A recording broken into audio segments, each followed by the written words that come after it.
and I'll be looking forward to spending a good hour with you with some wonderful guests who have joined me today, and we are going to have an action-packed session today with these guests, and I'm so happy to meet them today because we are excelling on our engagement with the community across the board, right? With our schools, with our universities, with our health sector. And as you're all aware that this week is our EDI week, or IDE or DEI, whichever way you want to spin it, it's all of the same, and that's what we are working on. We're all here to add the big D back into the word diversity, right? We're going to have that to be a very big D by the time we finish the work that we all have to do collectively. Now, I must emphasize that you are the community. Without you, we're going to achieve nothing. So we need participation from you. We need you to pull out all the stops, get involved, get your children involved. And I am particularly looking for your children to start their journey of life from their primary school. Well, some of you are even better. They'll start them at nursery school. So what we're going to do today, we're going to go through some schooling matters, because that is where the journey of life begins, at the primary school, and then the secondary school, and then your university, and then your work life. So we have to make it good, and we have to make it exciting, and we have to make fun of everything that we do. Now, schools have come a long way. 50 years ago, as you know, we are doing Once Upon a Time 50 years ago, and in 50 years ago, dramatic changes have happened in the schools. Just the buildings are becoming, or are absolutely user-friendly, disabled-friendly, and there's so much more I can tell you now. When I visit one of the modern schools and I compare to when I went to school, there's no comparison. Absolutely no comparison in every respect. So infrastructure-wise, facilities, the schools are absolutely up to date. The teachers, if you can remember, never even heard of the pastoral care department at our schools, right? Never. So today, I'm going to allow these guests who have joined me today to introduce themselves. To my right is... Morning, Zed. Morning, everyone. My name's Jason Smith, and I'm principal at Judge Meadow Community College. Wonderful to have you here today, Jason. Now, that is Jason Smith from Judge Meadow. It's a school up the road, not very far, and I can probably know at least 10 parents whose children are at that school right now. And if you're listening in, you can send a WhatsApp to Jason and say hello, and is on 07748855055. Send a WhatsApp in and say hello. That'll be very kind. And to my left is... My name is Saiful, Assalamu alaikum, and I'm part of the senior leadership team. Wonderful to meet you, Saiful. Indeed, this is the first time we've met, haven't we? Yes, that's correct. And now we have been in the community for a long time and we never crossed paths. I know, but it's so great to actually finally meet you. Well, we need to connect more. It shows that I am not connecting as much as I should.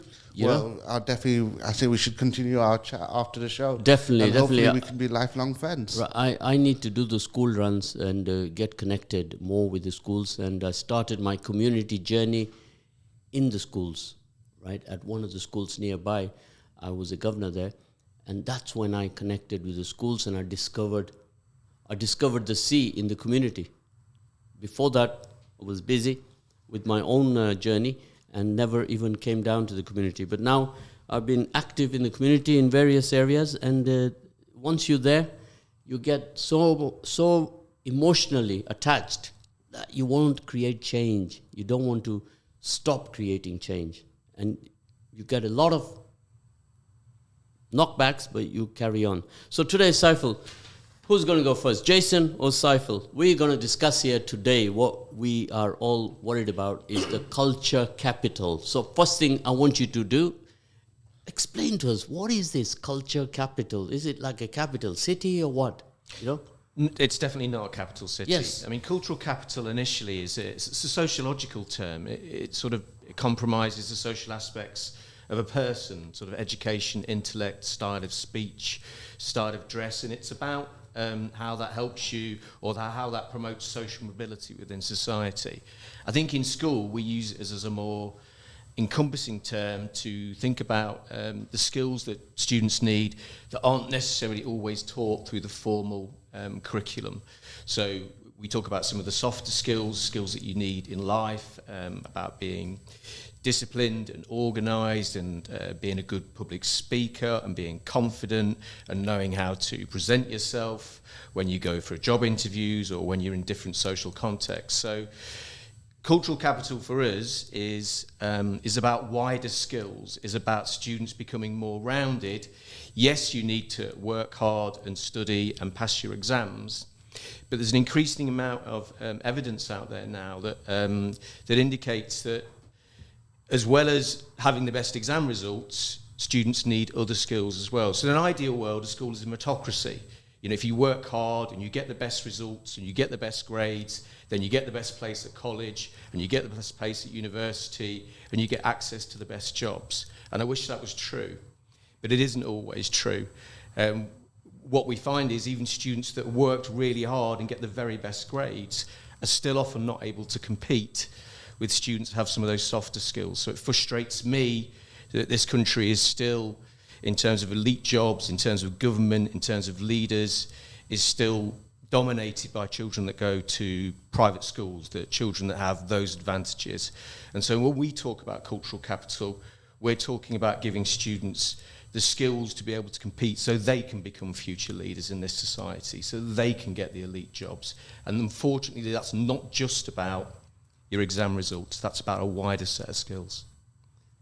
I'm absolutely happy to hear all of that. It's music to my ears, Saiful. Yeah, absolutely. I mean, it's part of the ethos of Judge Meadow, and that's what we're all about. And I think when Jason started at our school, he started off by talking about this BBC documentary where it's following the life of two students, and one who had gone through the state schooling system and one who had gone through a private school system. And the one who'd been through the private school system went so far and was very successful in the interview, came across very well. But unfortunately, the one who came through a state system didn't have the soft skills that Jason was talking about and hit a few stumbling blocks in his road to success. So, and I think what Jason has put into place at Judge Meadow is about removing these stumbling blocks to make sure that every child is successful at Judge Meadow. And I think all schools around the country are doing that as well. So that, to me, that sounds like the HIS, Saiful. What's the HIS? You're not familiar with the HIS? Go on, Jason, you're not familiar with the HIS? I know the DDD. Okay, here I'm going to tell you something about Go the on, HIS. The HIS is historic, institutional, systemic. Mm-hmm. So this, what Saiful and you have just talked about, is same old, same old. It's been like that for, God knows, for 200 years, right? And I'm absolutely encouraged today that if we work on this together, we can break those barriers. And I think those barriers have reduced. We've sort of, if we started at 100%, we are getting closer now. Yeah. We're reducing that, the barrier. And with commitment, dedication, we can eradicate that. And if we can do that from your school or all the schools, I would love it that if your school took the lead on this throughout the country and set the bar, Jason. Well, that's definitely what we're trying to do. And I just think about, the skills that you've got in terms of all the community work you do, the work on the radio now. They're not just about academic skills, are they? They're about your ability to communicate, your ability to listen, your ability to present in a certain way. And it's those skills that we want to develop alongside the academic excellence, the holistic development, if you like. I'm going to now share with you. Only kids from your school, for example, if they're coming out from their secondary school on the way to go to further education to do their A-levels and then their universities, one of the biggest problem I've found is confidence. The ability to discuss, the ability to present at an interview for a job, to be articulate. Oh, I'm a businessman. Do I like assets or do I like liabilities? Which one is it? Obviously assets. Now, in your school is the same. You take on these children and you have to take them from a journey from A to Z, and you have to deliver to me an asset, isn't it? Absolutely. At my workplace. And if we don't correct them at primary and secondary, we're going to struggle at A level and university. So when I've been there to universities to do some mentoring, mock interviews, I was absolutely shocked that they could not deliver a good interview for them to even get a job. And there's myself and 3 other people on the panel, and we would not employ 9 out of 10 of those students that we were interviewing at university. Well, let me ask you this. When you were interviewing students, did you find, your candidate, did you find some of them failed to make eye contact with you? They weren't speaking confidently? These were robotic human beings. I give you a prime example. I'll never forget that. And a PowerPoint presentation, and the young lady says, I am an attention to fine detail. She was an ATFD. But there were 4 spelling mistakes and grammar mistakes on her PowerPoint. So she's blown it, hasn't she? Yeah. Absolutely. Right? Another student comes along and he says, I'm doing my degree in history. What do you aspire to want to do? Well, I'm thinking of a career in retail management, because my next door neighbor, he started filling shelves at Marks and Spencer's, and now he's got a job as he's a manager there at Marks and Spencer's, doing very well for himself. And like, you're thinking that you've done how many years have you spent to do your degree in history, and now you've discovered that you want to switch over, right? So it happens. Yeah. It can happen to anybody, but we have to be absolutely confident with our children, and we are back to the drawing board now, saying leave the university, they'll sort themselves out. If we fix them here at primary and secondary, right, we will be sending out. We are a production line, Jason, at your school. Let's look at it. If it was a business, we call it a production line. Yeah, we're producing young people, and hopefully Yeah. we're producing good, well-rounded, well-educated, polite, kind, disciplined young people. Now, the best thing I've heard today from Jason, and now I know that me and Jason are connected in our past lives, right? Because we speak in the same language, right? This myth that we have in our governance, in our city, county, is that you don't have to be going through that education system to be one that can make a difference in governance, right?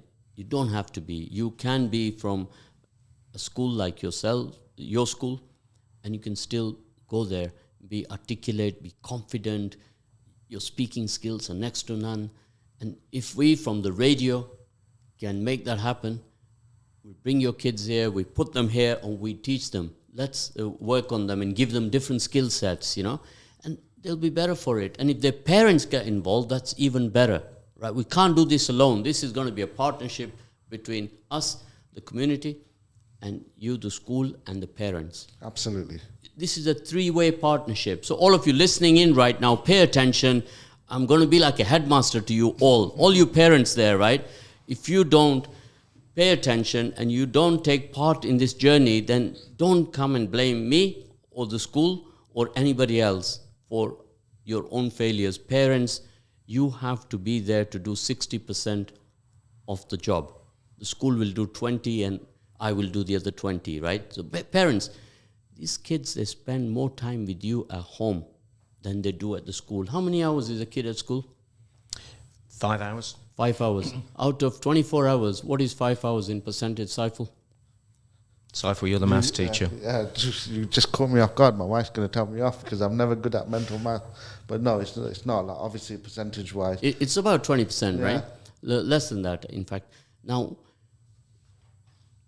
we run in this life with the 80-20 rule always. Everything is to do with the 80-20. Everything, right? In a business, 20% of your customers are 80% of your revenue, right? And in our community, that is the same, and in your school, it's the same now.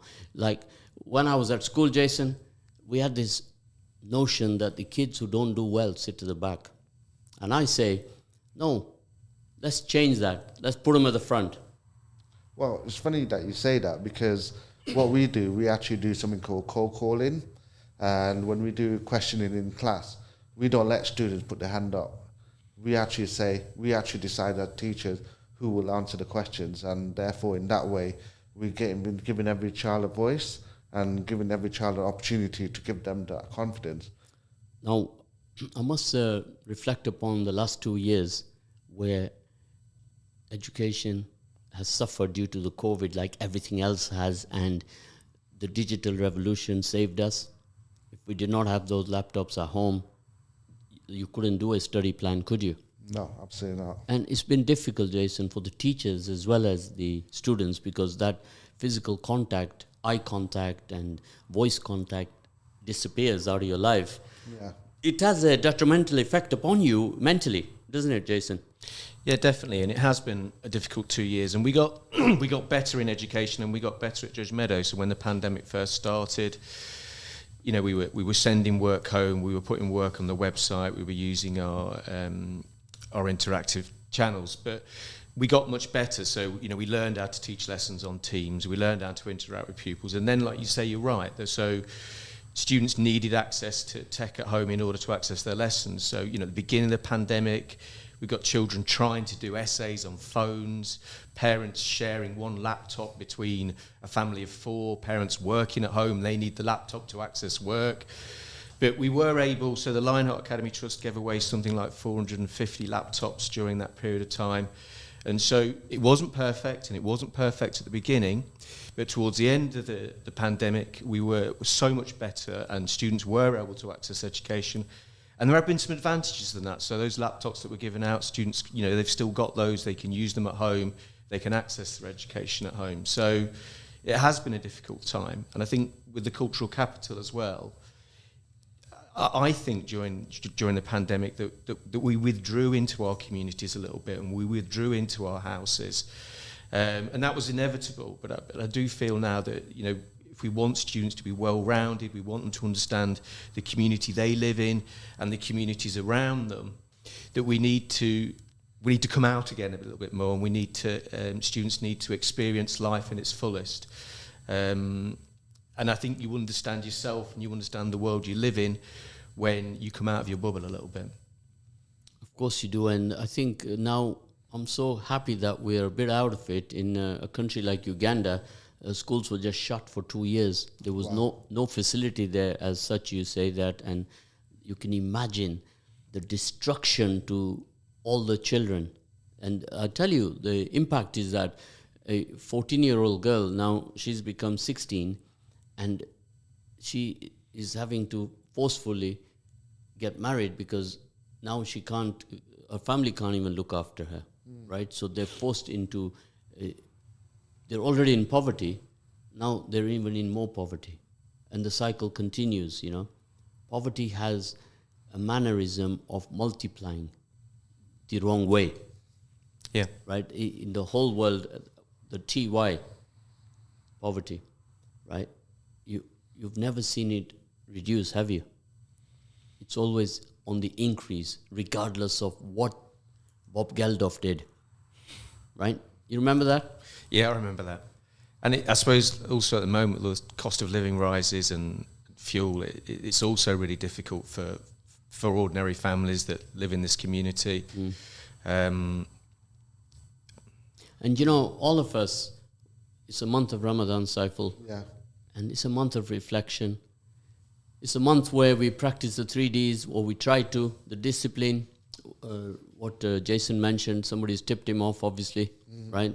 That is come fully charged up to... Jason, you can explain to us what the 3 Ds is. I was listening earlier in the week, so the 3 Ds are dedication, direction, and detoxify. Detoxify, and how important it is for all of us to detoxify. I mean, we're going to touch that later on in our discussions about how the culture capital is directly connected with our values, our ethos, our morals, isn't it? Yeah. And I'm going to look forward to that, right? But we're talking about the 3 Ds. Guess what? Somebody even more sharper than me came up with the 3 E's. At the Highfield Community Center, there's a wonderful guy there. He's been there since God knows how long, 1924, I think. His name is Priya. I know Priya very well. Wonderful guy, right? Yeah, absolutely. I call him Uncle Priya because Yeah. my dad's mate. Okay. Now, Priya came yesterday, says, we have an ethos there at the HCC. That is the 3 E's. Oh, I said, Priya, what's going on?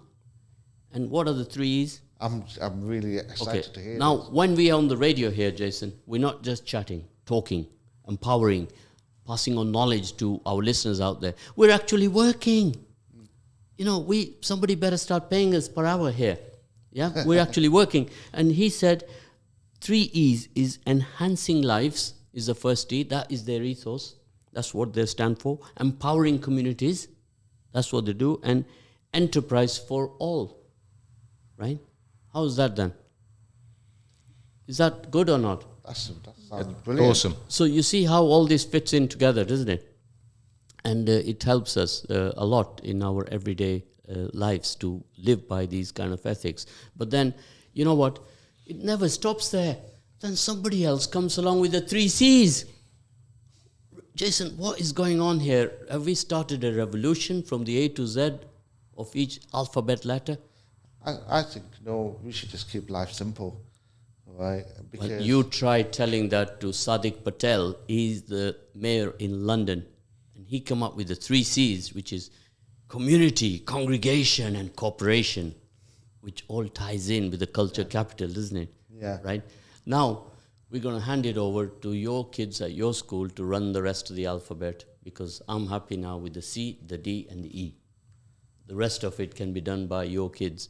So if you talk to any of our kids, they'll say, what is expected of you in the classroom? They'll come out with the word slant, right? So SLANT. So what do you think slant means? You've got me there, Jason. I've got to get back to my drawing board, No idea. So you might want to write this down. I'm going to write it down right away. So this is part of, again, we talk about building cultural capital. So slant. So speaking, S for speaking. Then we got L for listening.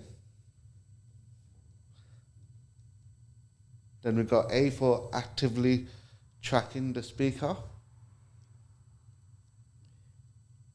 I'm writing it all down. A's for answer questions, Saiful. A for answering questions, sorry. Answering questions, yeah. I'll let you carry on. N, never shout out. T, track the teacher. Track the teacher. So it's just those Trap skills. the teacher. Track. Track the As teacher. in eye contact. So I think it's just a basic behaviour management thing, if you like, but it's about training children to understand that it's important that you're polite, that it's important that you listen, that it's important that you sit up straight, that you look at someone when you're talking to them.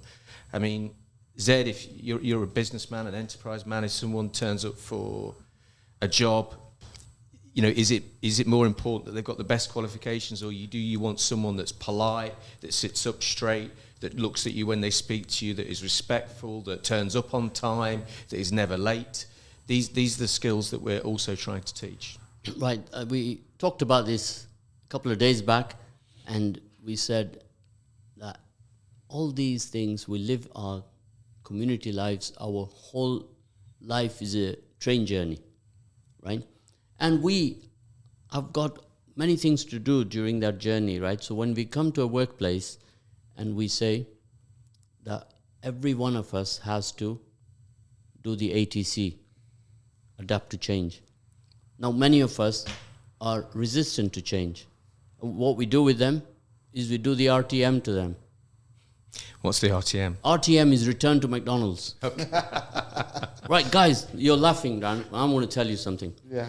When a 16 or 17-year-old takes a job on at McDonald's, what does he get taught? He gets taught the disciplines. He gets taught the discipline of wake up, Absolutely. dress up, show up on time. Then he gets taught the process of sanitation because he's handling food. So he has to be absolutely on top of his game. So that process and system that's instilled in him, maybe he can't hack it. After 3 months, he's left because he can't take it no more. But it's inbuilt in him. It's now part of his DNA, right? Just like you do your discipline at school, but his first job was at Burger King or McDonald's or one of the international chains that work to process and system. Now, when they come to me for a job, I see that on their CV. Is that a plus or a minus? For me, it's a massive plus. I think so too. I mean, my father, the very first job that I went for after my A-levels, I actually went to work in a factory, in a plastic moulding factory. And my father may have came from an academic background, but he was very proud of me for going down that way because he wanted me to learn some values and, actually graft and do some hard work. And I remember working 8-hour shift, only having 10 minutes with stuff coming out of the plastic moulding machines, and I'm having to trim around the edges. But for me, that really built up cultural capital in me and gave me values and taught me to appreciate the hard work that people are doing. And I very proudly put that on my CV because I think you, as someone who do interview people, if you see someone who has worked hard, you will value them more as well. Of course, that ethic of wake up, dress up, show up on time is the first paramount importance. Just like you at school, what time does your school start in the morning? 8:25. Now, at 8:25. Now we're talking about attendance, right? Now, here, we start here at 8:45, the actual program, and I managed to make it here for 8:44 and a half. Straight on the chair at 8:45. Half my eyes are closed. Do you get students like that, like me? Yeah, of course. But we put a real emphasis on punctuality and turning up. So and we're really strict about it as well. So if you're not in school by 8:25, and we are strict, it's an immediate detention. Now, Jason, last week was our school's theme, education. And one young lady came and she works on attendance. That's her data stats. And she taught me a lot that tracking data of students who are attending and what the attainment they're happy with. And when it drops below 86%, they worry and they do further investigation on that. And if 8:25, the kids have to turn up, and in a work environment, it's no different. Absolutely, right? yeah. If some work environments will start at 8, if you're an office staff, you'll maybe start at 9. Now, this is the ethic that these kids have to live with, and it's with them for life. And if we say, wake up, and you can't wake up, then you're in trouble, aren't you? Absolutely, yeah. Yeah.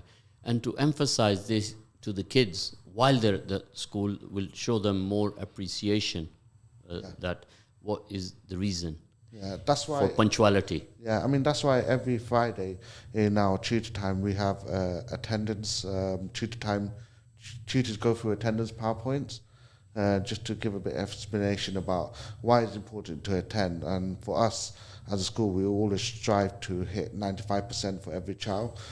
We also explain to students that missing like 10 days of schooling equates to 50 lessons. Yeah. 50 hours of learning, and that's a huge amount.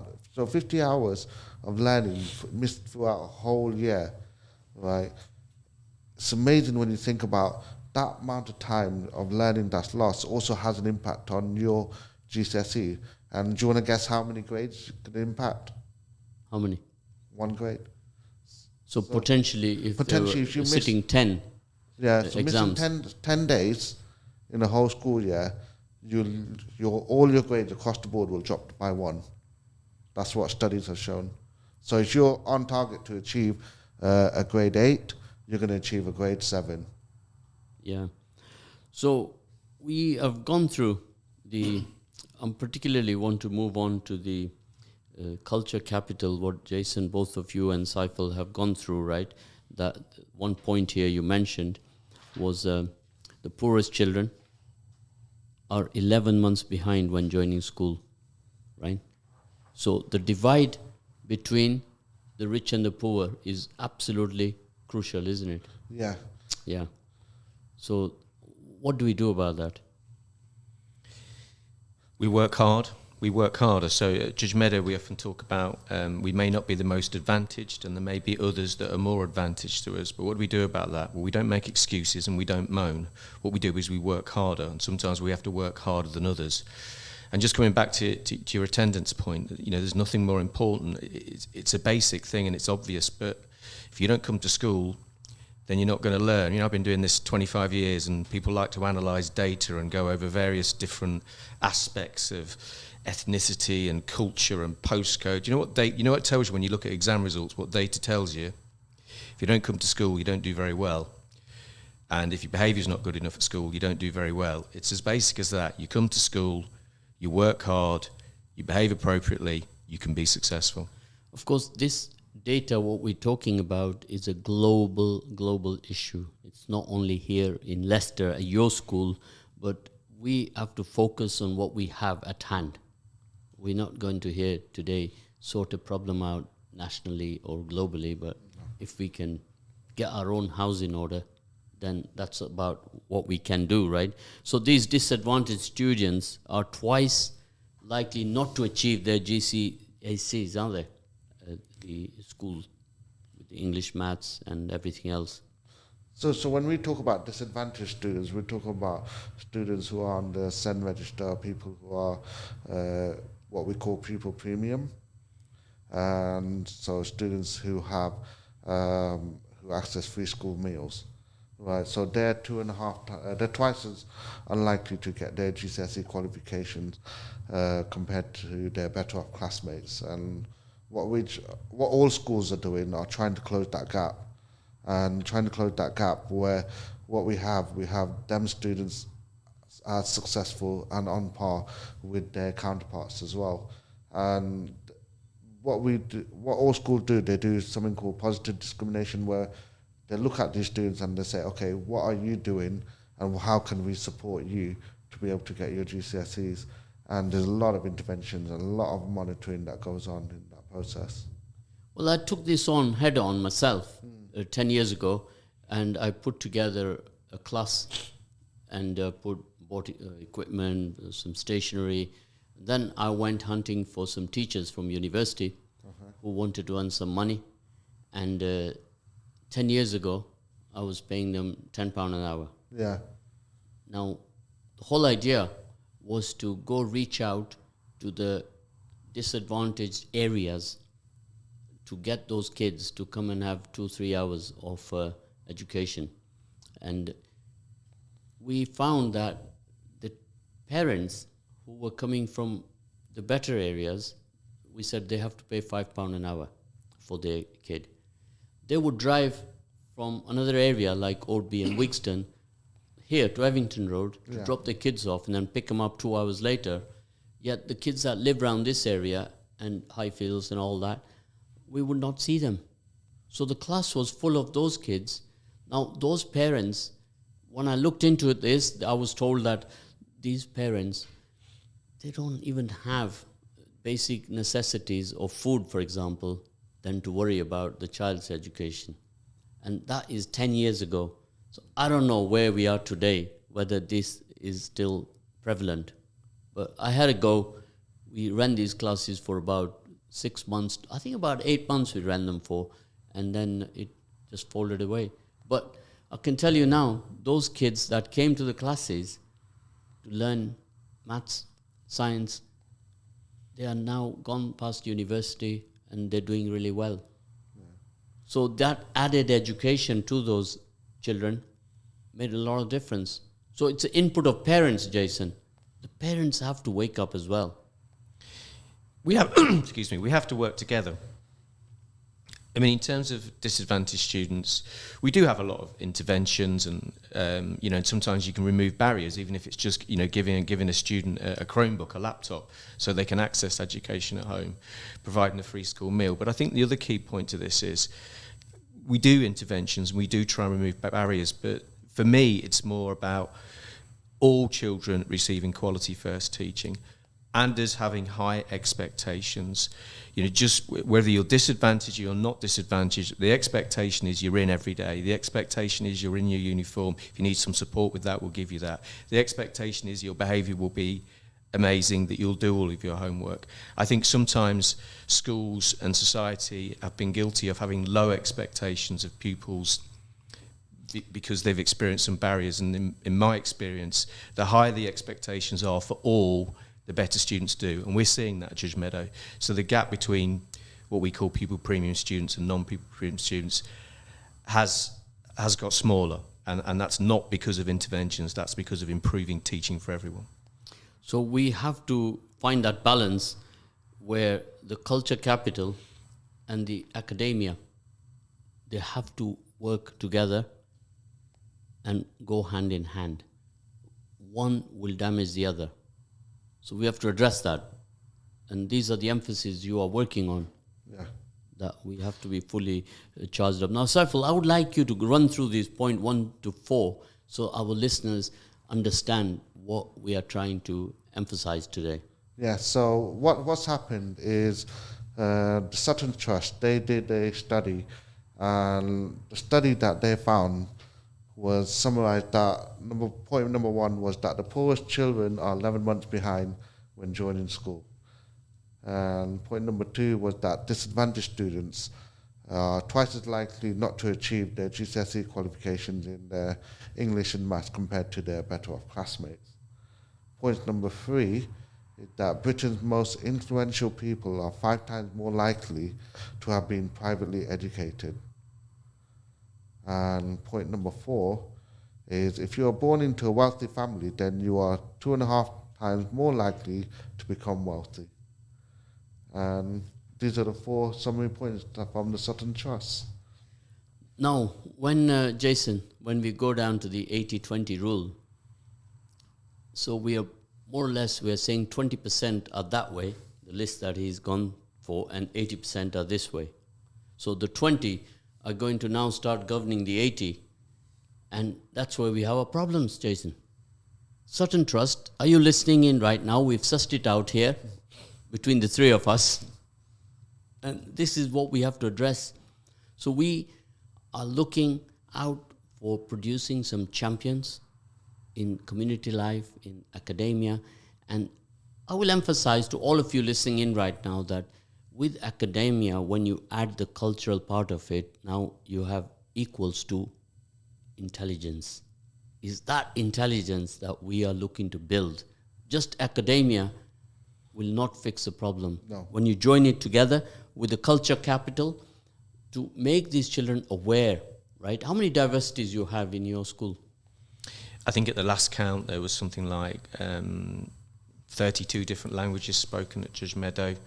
So if you know, we had a cultural day recently just before the end of term where students celebrated their backgrounds, their heritage, and there was many different cultures and countries, and they brought in flags. It was a really wonderful celebration of them, also for them to learn about their heritage and their background and their families' journeys to Leicester and where they are now. I'm not too sure I answered your questions, Ed. Yes, you have, but I'm going to ask Saiful, like all the hard questions I've saved for him. Yeah, that's his job. You should be asking him. No. He's my boss. He knows everything. How many languages are there spoken in this city? Oh gosh, I read this somewhere, but I think it's in the 60s. Well, you're close. Well done for that. It's about 70 languages, right? So 70 languages, we said, could be about 50 diversities or so on.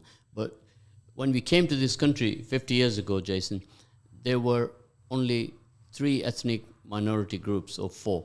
You had the West Indians, and what we, in the news, we heard about the Windrush generation and so forth.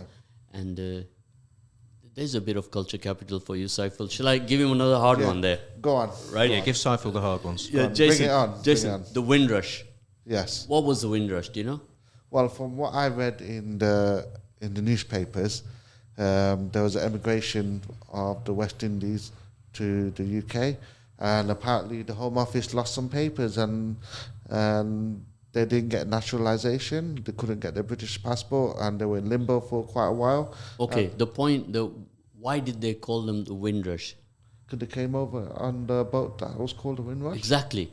And they missed out another boat, which had another name that was never talked about, but basically this was the story then, and this happened way back in the 60s. Yeah. And so we had the West Indian community, we had the Muslim community, which again, the Indian community that predominantly came from Uganda and so on. But then another day we can talk about all the different castes in these communities, right?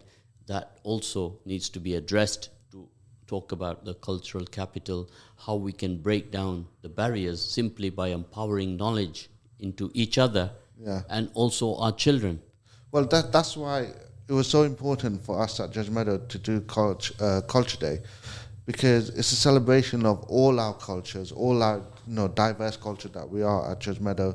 And I think one of the most beautiful things, and I hope that our listeners go on our website and actually have a look at the summary of the day, because there's some amazing videos and footage that we got. And at the end of the day, at the last period 5, the year 11s all came into the auditorium, and we had a runway where the students came out and they're proudly, showing off where their heritage is, whether it be from Kurdistan, from Afghanistan, from all the countries in South Asia. But then it was not just about doing that runway. It wasn't just about, doing a performance. We had students standing there and sharing their culture, doing a presentation on the fact that they're from Kurdistan, the fact that they're from Libya. And we had someone talk about the Punjabi culture as well, and the Sikh culture. And these sort of things build cultural capital in our young generation, because they're getting to learn these things and sharing their knowledge. And there's so much respect that our students give each other. And for me, I found it so amazing. It's difficult to get students to just listen in silence, but they were absolute silence when our students were giving these presentations. So we're talking about 300 students, and you could hear a pin drop, because they were listening so attentively. And for us as a school, just witnessing like this cultural capital and being built in our young generation, I just found the whole day amazing. And the feedback we got from the student was so great, and they were so proud to be at Judge Meadow, and it was fantastic. And that broke barriers, and that really brought our school community together. Is absolutely good. Now, I want to talk about the extracurricular activities you have at the school, right? In terms of your sports, arts, music, the STEM. Now, STEM, all of you listening, what is STEM? Come on, put your right hand up and tell me right now, this is a school class right now that I'm educating you on, right? Anyone who tells me what they understand STEM to be, I'm going to give them a voucher to spend at one of the shops downstairs, right? That's a very good idea. Yeah. A free voucher. Yeah. So just for a voucher, WhatsApp in right now on 07748855055. You're listening to Z on the Rise and Shine. I have with me today Jason and Saiful from the Judge Meadow School, right, which is not far away from here. If you are a parent there, call in right now or WhatsApp and tell me what is STEM. STEM. That's a good one for them, isn't it, Jason? Excellent, yeah. Yeah, Right. I think so too. And I think, when we are doing education, we need to bring the parents in, Jason, and put them down in the classroom and give them some test questions, a bit of Q&A, right? And let them experience what's going on in the school, because they've left school and they've forgotten it. And if they went to a school like mine, then it's a new world, today's schools. It'll be a totally fantastic experience for them. I think so too. I mean, Right. for me, I've been teaching at Judge Meadow for 20 years. And I think what Judge Meadow was and what it is now is totally different. It's ever evolving. The education landscape is ever evolving, and new challenges and new generation of children. I mean, talking about, like, for example, social media and technology, that it exists in so much in 2003, but now it's part of our everyday life. Also, if you are listening at home and you want to visit Judge Meadow, and obviously for the last 2 years during lockdown, we didn't bring people in order to try and keep everyone safe, but I will show anybody around Judge Meadow, any parent that has a student there, anyone that wants to send a student there, anyone that wants to see the school. You can just book a tour with the head to see Judge Meadow. And I am 100% confident that I will show you around. Every classroom door will be open, teachers will be teaching, students will be behaving and listening, and I will show you around any time of the day, any time of the week. I want you to come and see Judge Meadow. So all of you parents, what have we been saying all this week? That start connecting, right? We want you to connect with your school, with your counselor, with your MP, and step up your awareness, because if we can't infuse culture capital in you, the parent, then we're going to struggle with the children, because it is something that you have to bring home and work on your dining table, right? We have the 4 C's we have to deal with at home, because 60-70% of the time the child is with you at home, not with the school, right? I have to keep emphasizing that 20%, 5-6 hours, the child is at school, the rest of the time is at home. And of course, we have to spread this out to the homework classes, the madrasas, and all of them should work on this. So across the board, everyone is playing their part. Yeah. I mean, going back to your extracurricular activities, I mean, at Judge Meadow, we do a whole range of like sports. So we're going from basketball, table tennis, cricket, arts, music, STEM club, and we do revision classes every day. Drama club as well, music club, karaoke club. But now, for us as a school, we want every child to take part in this. No. Yeah, sorry. Sorry about that. You know, Jason, I have to report this to you. The kind of messages I get coming into me will tell you, the listeners, what is in there. And he sent a message in saying that STEM means core subjects. And then he said, I've got that right, I want free food. Now that is a person who's already feeling the pinch on the Ramadan. His stomach is talking to his brain already. Jason, it sounds like it to me, right? So it's not right, is it, that STEM is not core subjects? Saiful, let's put them out of their misery and answer that. And let's give it, well, I'll let Jason do it. STEM is science, technology, engineering, maths. That is what STEM is. And it's really important for students, especially the new science park, which I've not had a chance to visit yet in Leicester. But think about the different opportunities there are for students when they leave school, and what sorts of businesses and enterprises and the work they can go into. It's not STEM's not necessarily for everyone, and obviously there's a whole range of activities out there. But it is important, and students that can develop those skills, I think, have a really good opportunity to get into really interesting areas of work. So, of course, we are looking collectively, all of us, to instill that confidence in our children. Yes? And we are happy to come to the school, all of you business community who are listening in, or even if you are an accountant, you're a lawyer, any profession that you have to give your time. That's all we're asking for. If you don't give your time, you are not part of that system that wants to empower the communities. This is teamwork. All of us have to work together. And if you come in there, the school will accommodate you. It doesn't have to be Judge Meadow. You can even go to other schools that are closer to you. If your child is going to another school nearby, just by Judge Meadow, there's about 5 secondary schools, primary schools. You can go to one of them. So this has to be done collectively across the board, isn't it, Jason? Definitely, Zed, and you're right. I'm very, very proud to be from Leicester. I'm Leicester through and through, and we want all children in Leicester to be successful, and we want Leicester to be successful. But just on the back of what you said, I would like to give a shout out in a sense that if you do have time, and I know people are busy with their work, and in particular if you happen to be an ex-Judge Meadow pupil and you run a business, or you've got an enterprise, or you do an interesting job and you've got something to share, then get in touch. We'd love to have you at school. I want students at Judge Meadow to see people that live in this community that have gone on to do something amazing, gone on to be successful, gone on to be kind, gone on to give back to the community. They need to see those people in school talking to them about how they did that. And like I say, on one level, it's about working hard and passing your exams, but it's more than that. It's also, like we've said, it's those skills. What we talk about at Judge Meadows, we talk about, yes, working hard, of course, yes, passing your exams, of course, but also being polished. And giving the children the best experience of their life. Definitely. And they remember that throughout their journey of life, Yeah. that they went to that school, right? And so on. So STEM, you understand what that is, right? And every one of us are looking to build the confidence of these students by having them take part in what you call JM Polished, right? Yeah. Now that you've got me there. I've I've got got to you put there. my hand up that I don't know. I don't know what that is. What is JM Polished, Jason? We talk about polished at school a lot, and it actually emanates back from the Amol Rajan program that Saiful mentioned earlier in the show. Where I don't know if you know Amol. He's a very successful journalist. He's on the Radio 4 Today show.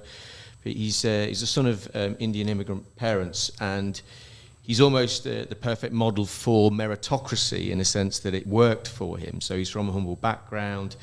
He worked hard, he went to Oxford University, and now he's got an amazing career in the media. But that study that he did proved to him that he's the exception, not necessarily the rule, because what he found was that kids from ordinary backgrounds, whilst they could have the most amazing results, first-class maths degrees from Oxford, but they still weren't getting the elite jobs that the kids with worse qualifications were getting who'd been to public schools. So we think that sometimes those privileged students have a set of softer skills that we try and teach our students. So we talk about being polished, and that's about, each of the words, if you like. So P is about playing an active role in the community.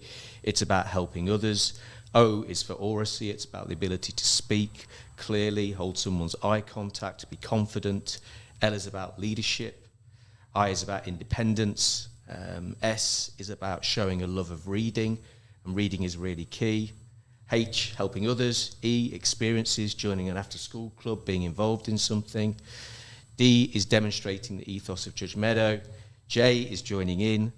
And M is meeting deadlines and being organised. But basically, it's a soft skills passport, and students have an opportunity to tick off various ways of proving they've done those things.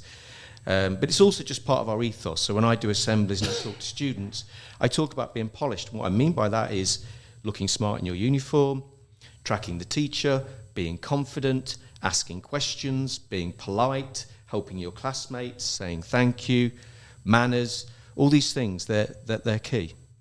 Of course, that is, for me, when I read that, JM Polished, I said, oh, that's an easy one. That's Judge Meadow Polished. But right? you know that there's so much more to it. A lot of thought has been given to it. And it's really, really keeping things simple. We are really trying to keep things simple. And I think if we keep things simple and the message is simple, kids will take it on board. And I think they'll really, really be successful. And you said something earlier on in the show about A-level students. And if you talk to some of our A-level students who are just left Judge Meadow, who are in their first year of A-levels, and I think a lot of them will talk to you in a very confident manner, and they will maintain eye contact with you, and they will come across very confident, and I think they'll be really good candidates in your businesses if they went for an interview. Yeah, here's a question for you now. It says that, can your school teach life skills, budgeting, purchasing, etc., i.e. practical maths knowledge? Basically, I think it's talking about your bills. What do we do when we have a house? Pay bills, isn't it? Pay bills, yeah. And I've often asked questions to young people. Yeah. And the answer is, don't know, my dad pays them. Yeah. Don't know. And at the age of 15 and 16, they don't know. Yeah. Now, we live in a digital revolution, right, going set up upon us, and it's not going to stop. It's going to carry on.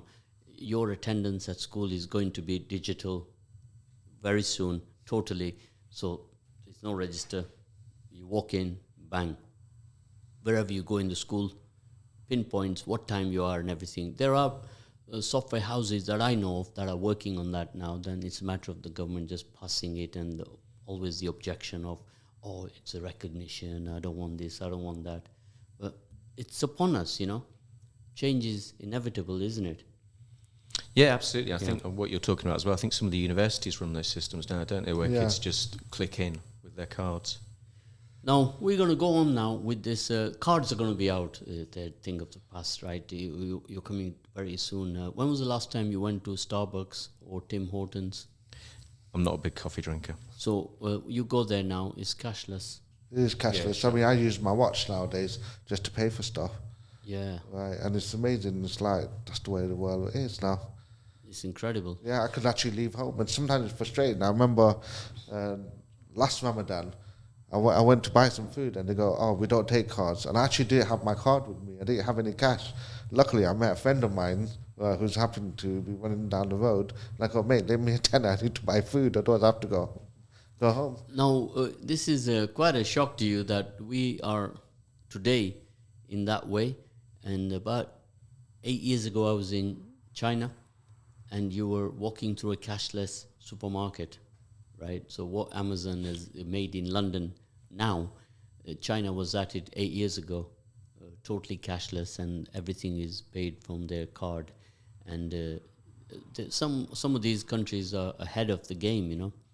Why? Because they've got a blank drawing board to start from. We don't have that. So where we live in here, imagine a driverless car on Evington Road trying to navigate the 1 a.m. Ramadan crowd here. That sounds a bit scary. What's going to happen to that driverless car? It's not going to go forward. Well, I don't know, but the traffic on this road is pretty scary anyway. The double parking, yeah, and all of that driverless car will be totally confused and it will be smashed to bits. Yeah. So all of you in that business of driverless cars, just run your test here on Evington Road. I agree. We should bring Tesla here. Yeah. Or you can try outside Judge Meadow at the end of the day. That's pretty hairy as well. Yeah, that's true. When the parents come there and they do a pickup and they park anywhere. Yeah, I mean, it's very busy. I mean, I would just say one thing that's probably not connected to cultural capital, but if you happen to be listening and you happen to pick up your kids from school, not just Judge Meadow, any school in the city, and if they can walk and it's not too far, for goodness sake, let your children walk to school. It does them good and it helps the environment. Of course it does. Or even a cycle. That is absolutely a good Absolutely idea. cycle. Yeah. I mean, I'm from Highfields. I went to Lancaster Boys, right? And I remember from the age of actually built confidence in me. I was able to catch a bus, number 27, all the way to Lancaster Boys, and sometimes walk as well. And again, that's giving me confidence to be able to navigate. Now, at school, we run on a system which we call curriculum. It's not my curriculum, it's not yours, and it's not yours, Jason. Who sets this curriculum up? Well, to a certain extent, it is our curriculum in the sense that obviously you've got the national curriculum and you've got GCSEs that are set by central government, if you like, in terms of the specs. But we do talk to teachers all the time about especially at Key Stage 3, what they teach, how it's sequenced together, why they're teaching that. Now, we do have a set curriculum at Judge Meadow, as all schools do, but we do have some freedom in terms of what we teach, when we teach it, why we teach it, how it fits together. So if you're doing something in Year 7, how that fits into Year 8 to Year 9, to then the powerful knowledge that you need to pass your GCSEs. So we do control quite a lot of our curriculum. Now, when we're talking about culture, history is prevalent to culture. This is where there's a big crosshair, right? Because history is a narration, right? Whose narration is it? So kids there, they have to be able to be free to challenge these issues where they can question you. And if we hear at the radio, we say, if we don't know yesterday, we're not going to make a good today. And we're going to make an even worse tomorrow. So it all goes back to what we say, grandfather, father, son or daughter, isn't it? Yeah. That's our journey. So it's very important that, what we have to teach them. Sometimes curriculum is cast in stone, but the children, often I talk to them here, they start challenging these things outside of the school, and this is something we can pick up on. And they're right to challenge it, and I think they have done in recent years. So also a lot of the curriculum we do at Judge Meadow is a combined curriculum through all the schools at the Lionheart Academy Trust. But there have been changes to that history curriculum in recent years in terms of looking at the diverse nature of that history and whose history are we telling. And I think that our curriculum has changed after things like Black Lives Matter, and the history that we teach, that not being just dominated by a white Eurocentric viewpoint, that actually what we're doing now is much more diverse and the curriculum is much more diverse. So here's somebody sent a message in here asking that, can you ask your guests that what they understand, what is their version of an ethnic minority in our city? Is the question. Who's going to go for that? Wow, ethnic minority in Leicester. Yeah. In Leicester, well, are we an ethnic minority in Leicester? Are we? No. Are we? No. If you're asking me that question, in the city, we used to be. We used to be an ethnic minority. I don't feel like I'm a minority in Leicester.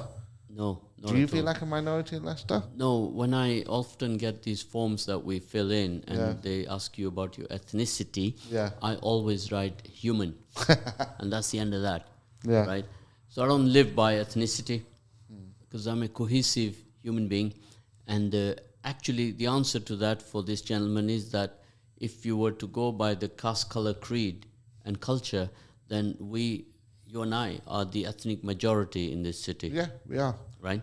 So this is a very tricky question because it plays on other factors. Yeah. There's other factors behind that question, you know. So again, in schools are not at all interested in that part of our community.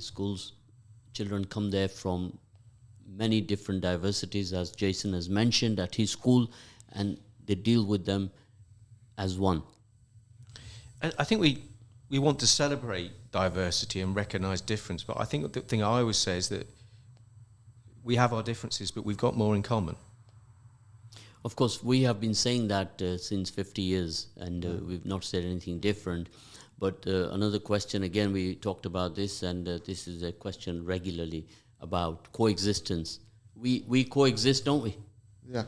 Right, and do we integrate? I think we need to integrate better. I think that Leicester's an amazing city. I've lived here all my life, but I do think that sometimes the communities don't talk to each other enough, and sometimes we're a bit ghettoised. And I think that the city would be better if we understood each other more and we shared more and we went into each other's communities more. But I think that's why, going back to what we did on Culture Day, I think stuff like that break down barriers, and that helps all the community integrate. I mean, can you imagine if Leicester actually had a Culture Day, right? Everybody in Leicester all came out wearing their traditional, garments, the outfits that represents their culture, right? And we actually had made it into a celebration, closed the streets down, pedestrianize it, and let's have fun. Sir Peter Salisbury is listening on this one, and maybe that's a great idea. I don't mind organising that. Well, I think I would like to engage you to organise many of the things that we are doing, if you can spare him after school some time. Yeah, we can find some time for Saiful. After school, yeah? I don't know if my wife will be happy with that. I need to do babysitting. He's also available at weekends. Yeah. And it's a time that we need from each other. That's all we ask. We need time, we need input. All of you listening in, all of you parents, get on that train and be part of the journey of change, right? We all here this week talking about EDI, and we need to put the big D in the word diversity. At the moment it's a small d. I need to convert that to a big D. Absolutely. Right? And we work together on it. So I'm so happy today that I've two wonderful guests who we're all on the same page, and we need to make these changes, right? So we've covered a lot of things to do with the culture change, and we want you, the parents, to get involved in this, right? So we're talking about it's down to spending time with each other, with the parents, everybody. We all live in a busy world, but it's down to the Family Life Foundation, isn't it? Yeah, absolutely. I mean, that's the foundation of human society, is to provide like a secure, healthy, nurturing environment. And parents are supposed to be creating that, and they do create that for their children. And one thing that I hope, for me, growing up, my parent developed me as a young person, and taught me about love, kindness, mercy, compassion.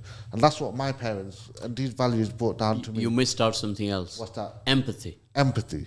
Yes, absolutely. Very important. Absolutely. Right? When you have empathy, you are away from living in a selfish world.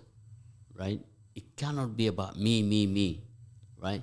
So we say here on the radio that whatever you do, you're making a difference to somebody else's life, you will get good blessings for that, and you will find your happiness in that.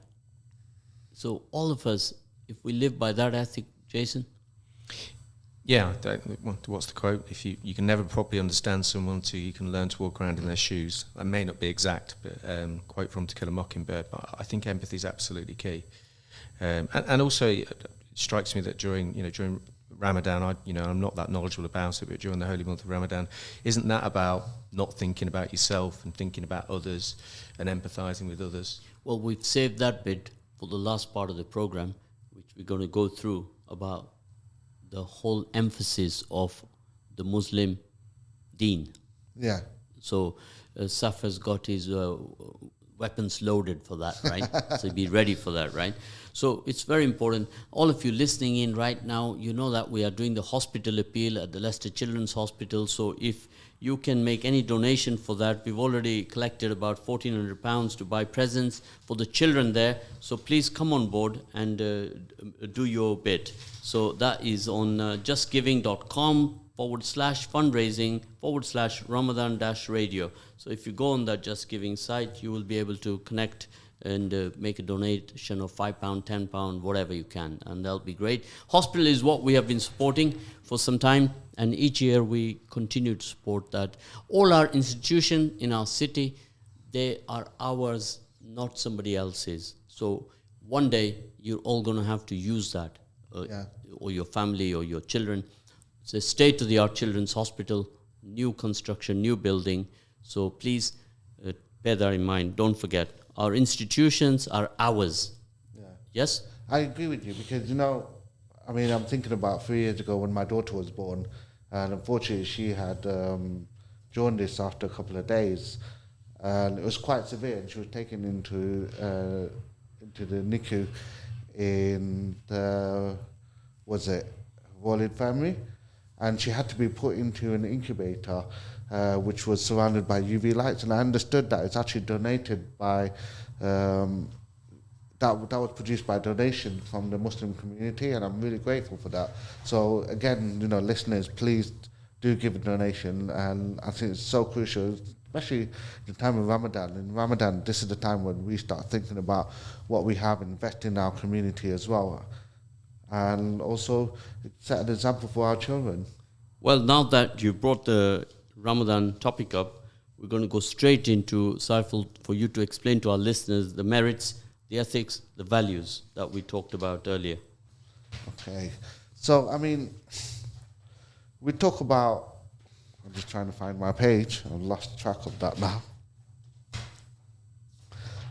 What does culture capital mean from the Muslim point of view, right?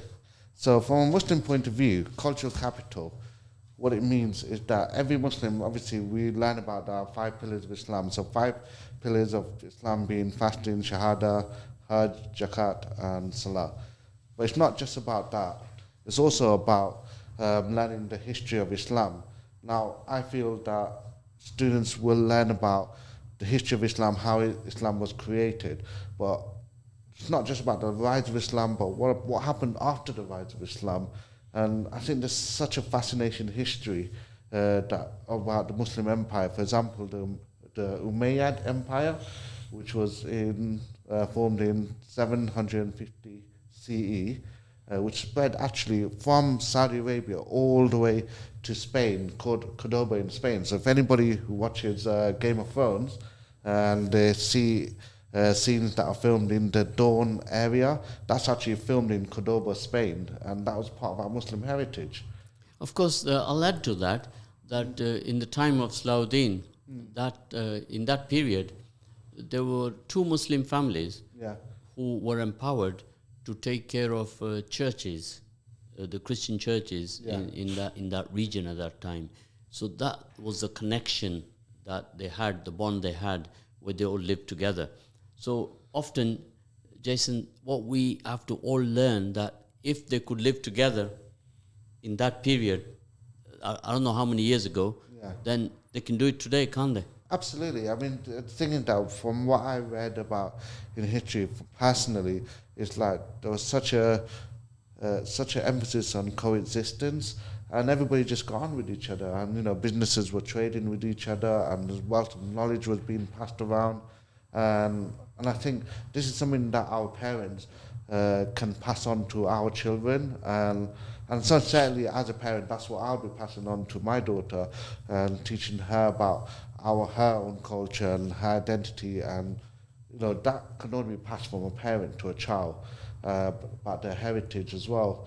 And parents also need to be teaching our children about the world around us, and about what's going on in current affairs. So things that are going on in Ukraine, students need to hear that from their parents.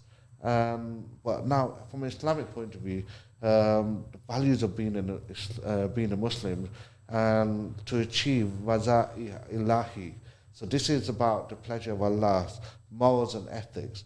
That being a Muslim is also about how you treat others with kindness, forgiveness, charity, patience, justice, respecting parents and elders, keeping promises, and controlling one anger. And I think if as a Muslim you can achieve all these things, and I think you'll just be such a force for goodness in the world, and be such a strong contribution to the community. And think about how our community, we can integrate everybody together if everybody was to be able to achieve that. Of course, I must emphasize to all of you listeners that this goes across the board on other cultures as well. Our knowledge about other cultures, we have the Hindu culture, we have the Sikh religion, how it started, when it started.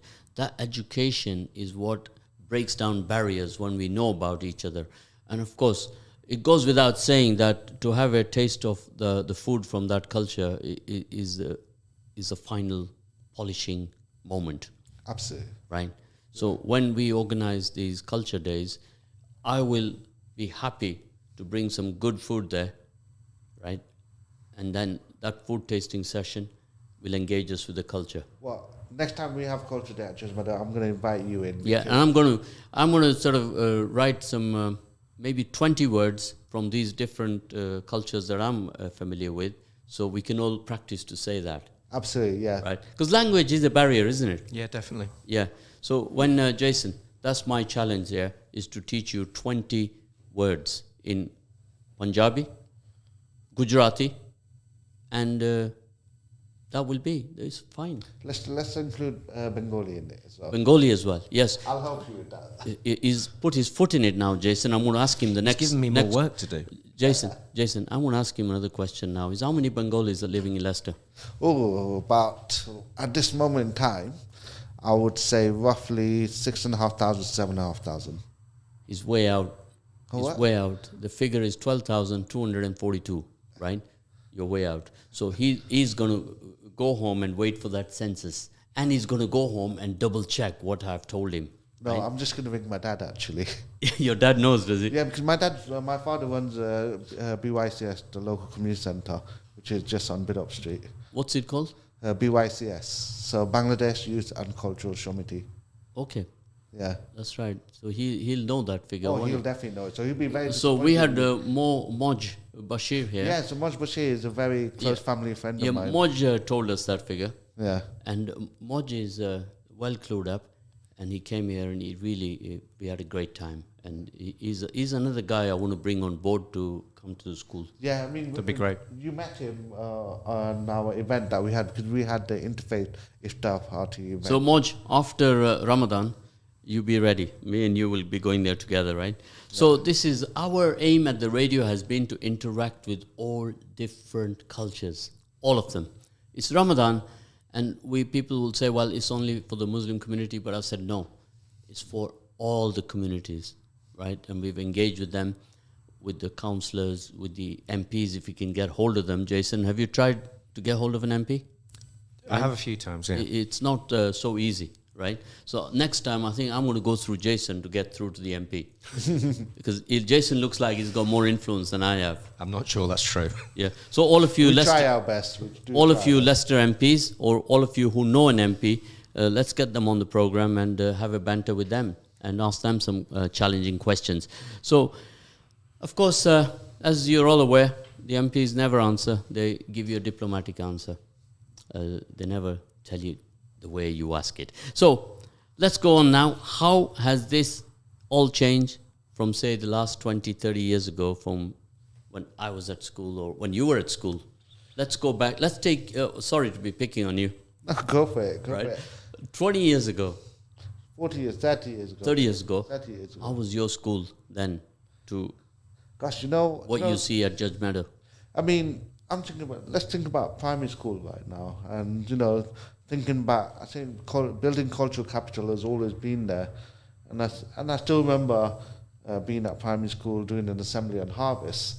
And so that's part of the British culture, isn't it? Doing at the point where the harvest is done and everyone celebrates the end of the harvest and the start of the winter month. And I remember bringing something from home and, showing the display. And at the same time, I also remember making a poster on a ship and showing pilgrimage people going to Hajj on a ship. So we're all building cultural capital there. But I think right now there's so much more awareness and studying that has been done about how impactful building cultural capital is. And I think the way our community had changed, and so 30 years ago, I remember there was one karate dojo. Do you remember that one karate dojo that was near Wesley Hall? Yes. Yeah, I forgot the name of the person. Okay, now he's going into some reminiscing and he's switching mode, right? But we got to move on with our program, right? What would you say to parents listening in now, Jason? What would you say to them now? What's the message to them? I think the message is to, like say, we've all got busy lives, but the more time you can spend with your kids, with your family, asking about what's happening at school, encouraging, we've talked about cultural capital in terms of soft skills, but there's obviously lots of other things that are important that curriculum doesn't always cover. I always think, when we're parents, when our kids go to primary school, we read with them, we keep up with that, we're really good at it. And then for some strange reason, when kids get to secondary school, we sort of feel like reading isn't important anymore. And of course it is. And if you want to learn about the world, and different cultures and different societies, then reading is key. So I think one simple thing you can do is really encourage your kids to read, ask them what they're reading, encourage them to read other things, emphasize its importance. And I think there's just in terms of wider life, in terms of, if you have got time to take kids to museums, the theatre, even just the cinema, even just going for a walk outside in the countryside. Jason, I'm going to add to that now, right? I want you guys to help me. I've been a lone ranger on this for 2 years. I've even written to your school about, we call this project Cricket and the Community, right? That's our project. And where the schools can partake, if you study cricket in the last 50 years and you see it's declined, right? All our kids are switched over to CFA and playing football. And nobody wants to or have no interest in it, right? Why? Because we've let it slip away. When we were at school, we used to have schools playing against schools. So if I can get 5 schools in your locality to put 5 teams together, they can play with each other and build some bond. Well, I can tell you something, that part of our extracurricular activity is cricket, right? So we do have a sizable group who are very much interested. Well, let's get us in the door and let's help develop that. And then we create some friendly matches and it'll be bonding exercise. Plus, amongst that, if we can find one good player, we can then mentor him and take him to the next level. Now, you know that our parents will say, oh no, I don't want my child to go into sports. It's a notion in the South Asian community that they put the emphasis on education, but we need sports to build our children. Sports is integral. We discussed that earlier on, the extracurricular activities. So we'll pick up on this, Jason, if you give us permission. Absolutely, I love it's cricket. All down to you, Jason. And I love cricket. And it's just the thing that you talked about, sports, what a great way to learn how to leadership, to learn how to win, and also to learn how to lose and meet people. Cricket's an amazing game. So you remember that Cricket in the Community is a project? Yep, I'm writing it down. Cricket in the Community. Yeah, I'll send you the 6-pager, which I'd sent to your school. I sent it to Crown Hills. I sent it to Crown Hills. Introduced me to Doug Feast. He's a veteran there. He was looking after the sports department. He's left now. He's retired, I think. Doug taught me PA. Yes. Now, you can see, Doug was very passionate, wasn't he? And I think he left last year. from Crown Hills. You did not know him, did you? No, no. Yeah. So, Jason, with our network, with our connections, we can structure something to fit in with the school curriculum, and I can bring some professional players there to come and meet and greet and we would absolutely love that. And get the engagement going. The other thing as well, said you mentioned your Uganda project, and I don't know whether Judge Major could help out with that, but that's certainly something we'd be keen to be involved in. Guys, I'm going to introduce you to this project, and when you see the conditions of these schools, and we are doing once upon a time 50 years ago, and that is about the Ugandan Asians that were expelled, and we are going back. Not only me, but many people from that period, right? Now, they're very passionate, and they're up for doing the 50 projects that we are looking to do is primary schools, infrastructure development in primary schools. And what the plan is, that the city I came from, where I was born, is to take one primary school under my wing, and somebody else will take another primary school, and we're putting in some basic facilities in there and bring them back to life as what they should be. So what I'd like to do is I'd like to show the videos of these schools to your students and say, come on guys, look at these facilities. How many of you can come there and study there for 2 days in a school like that? This is their kitchen, this is the food they eat, and this is their condition, right? It kind of gives them a sense of feeling and responsibility and awareness that, wow, what's happening to the other side of the world. And Saiful, you know that in Bangladesh, it's no different. It's no different at all. So we are embracing poverty, and we get our children to be part of that journey. It's all building cultural capital, isn't it? Yeah. I think that once upon a time, 50 years ago, we'd love to be involved in that. And also the Ugandan refugee stories in the early 70s is absolutely linked to Judge Meadow. I mean, that's the kind of starting point of Judge Meadow in terms of City Council using the school to provide education for those people that were booted out of their country. We have some homework to do. I'll be going to Uganda again in June, and we'll be doing more work there, identifying sites to do water wells, schools, and support for orphanages and healthcare. So these are the 4 areas we're focusing on, the grassroots, so that we can give the future generations there a good start. Yeah.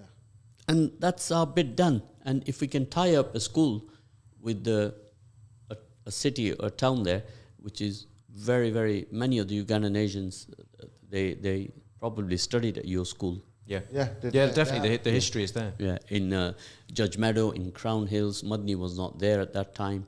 But we have some work to do, guys. Absolutely, and we're very much looking forward to doing that work with you. Well, Jason, it's in your hands now.